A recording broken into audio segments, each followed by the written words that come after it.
Assalamualaikum warahmatullahi wabarakatuh. Halo anak-anak hebat, apa kabar? Bertemu kembali dengan channel Ibu Amelia Madonna. Jangan lupa 4M ya, yaitu memakai masker, mencuci tangan, menjaga jarak, dan menghindari kerumunan agar kita semua terhindar dari virus corona. Hari ini Ibu akan mengajar tema 5, wirausaha. Subtema 1, kerja keras berbuah kesuksesan. Pembelajaran 5, muatan IPS dan SBDP. Tonton sampai habis ya, jangan di skip. Sebelum mulai, mari kita berdoa dulu agar pembelajaran hari ini berjalan dengan lancar. Berdoa dimulai.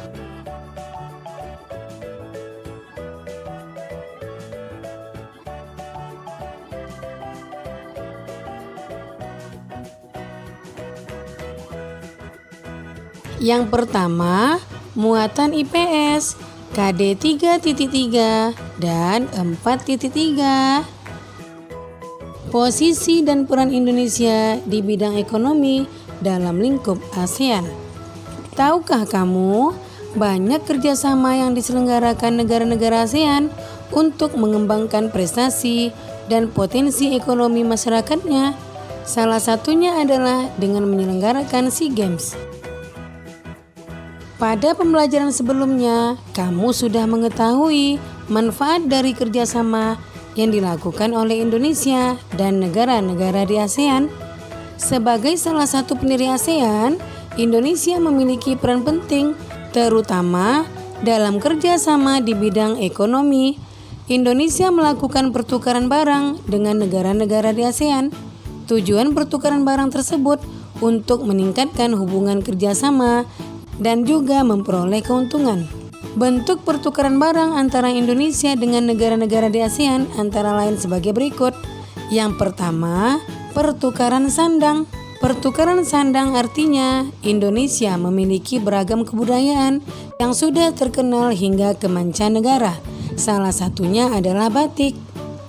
Kemudian yang kedua adalah pertukaran pangan. Hasil pangan Indonesia seperti tepung tapioka, lada, dan kina diekspor ke Singapura.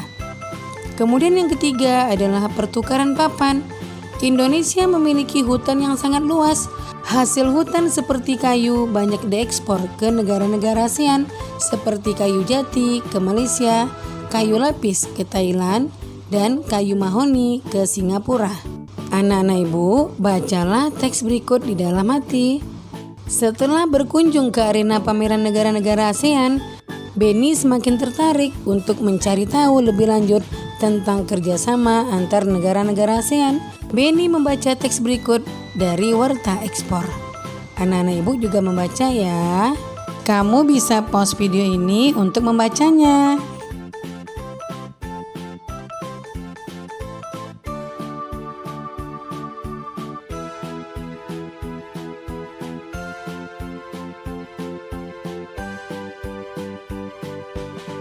Nah, anak-anak ibu, mari kita jawab pertanyaan berikut. Pertanyaan pertama, kapan Indonesia menjadi tuan rumah penyelenggara SEA Games? Ya, pada tahun 1979, 1987, 1997, dan pada tahun 2011.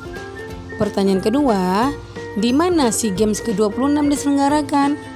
Di kota Palembang dan Jakarta. Pertanyaan ketiga, apa yang kamu ketahui tentang SEA Games? SEA Games merupakan pesta olahraga yang diselenggarakan di Asia Tenggara setiap 2 tahun sekali. Pertanyaan keempat, sebutkan 3 kesuksesan yang akan diraih dalam penyelenggaraan SEA Games. Kesuksesan prestasi, kesuksesan penyelenggaraan, dan kesuksesan dalam peningkatan perekonomian. Pertanyaan kelima, apa pengaruh penyelenggaraan SEA Games terhadap pertumbuhan ekonomi Sumatera Selatan? Ekonomi Sumatera Selatan mengalami peningkatan sebesar 6,4%. Hal ini dikarenakan banyak penduduknya yang direkrut sebagai tenaga kerja untuk membangun sarana dan prasarana SEA Games. Selain itu, kegiatan para pengrajin untuk membuat cenderamata mulai meningkat.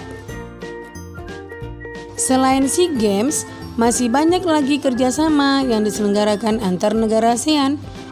Pada pertemuan sebelumnya, kamu telah membuat peta pikiran tentang peran dan posisi Indonesia dalam kerjasama ekonomi di lingkup ASEAN. Yang kedua, muatan SBDP KD 3.1 dan 4.1 mempresentasikan brosur. Tapi sebelum kita lanjutkan, jangan lupa kamu tekan tombol like, komen, share, and subscribe ya. Juga share ke media sosial yang kamu punya apabila video ini bermanfaat. Terima kasih.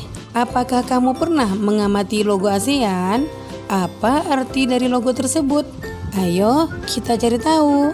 Apa informasi yang kamu dapatkan dari bendera dan logo ASEAN tersebut?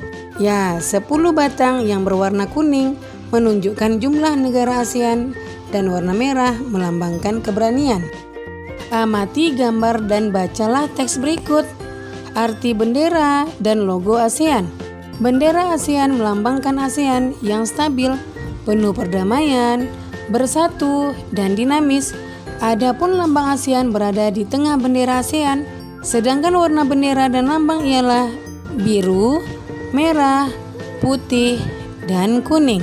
Masing-masing mewakili warna dasar setiap bendera negara anggota ASEAN. Warna biru melambangkan perdamaian dan stabilitas. Merah melambangkan semangat dan kedinamisan. Putih menunjukkan kesucian, dan kuning merupakan simbol kemakmuran. Ikatan rumpun padi melambangkan harapan para tokoh pendiri ASEAN agar asosiasi itu secara bersama-sama terikat dalam persahabatan dan kesetiakawanan sosial. Lingkaran melambangkan kesatuan ASEAN. Coba anak-anak ibu perhatikan logo berikut. Yang pertama adalah logo Kementerian Pendidikan dan Kebudayaan. Kemudian ini adalah logo Hari Anak Nasional. Kemudian logo Ketahanan Lingkungan. Tahukah kamu bahwa selain digunakan oleh lembaga atau organisasi, logo juga banyak digunakan oleh wirausaha yang ada di sekitar kita? Apakah kamu pernah menemukan logo di sekitarmu? Contoh jawabannya adalah pernah, yaitu logo sekolah, logo merek tas dan sepatu, logo klub sepak bola, dan masih banyak lagi. Pertanyaan kedua, apa logo yang paling menarik yang pernah kamu temukan? Contoh jawabannya, logo klub sepak bola karena terlihat bagus dan perpaduan warna yang mengesankan. Apa itu logo? Logo merupakan bagian dari reklame. Logo adalah tanda, lambang, ataupun simbol yang mengandung makna dan digunakan sebagai identitas sebuah organisasi, perusahaan, atau individu agar mudah diingat oleh orang lain. Setelah mengamati contoh logo tersebut, sekarang rancanglah logo sesuai keinginanmu. Kamu dapat memulai dengan merancang logo individu terlebih dahulu. Langkah-langkah yang perlu dilakukan adalah: yang pertama, pilih tema yang kamu inginkan, misalnya tentang persahabatan, kebersihan sekolah, kelompok pecinta lingkungan, kelompok pecinta seni, dan lain-lain. Yang kedua, buat simbol atau gambar yang mewakili tema. Yang ketiga, tulis kata atau kalimat yang mewakili tema. Dan yang keempat, tulis arti dari simbol, gambar, dan warna dari logo. Kamu bisa mendiskusikan logo yang telah kamu buat bersama orang tuamu. Nah, demikian video pembelajaran ibu kali ini. Semoga bermanfaat ya. Jangan lupa kamu jaga kesehatan, ikuti protokol kesehatan, tetap di rumah, dan semoga wabah COVID-19 cepat berakhir dan anak-anak ibu bisa datang ke sekolah lagi, bertemu teman-teman dan guru yang dicintai. Sekian, Assalamualaikum warahmatullahi wabarakatuh.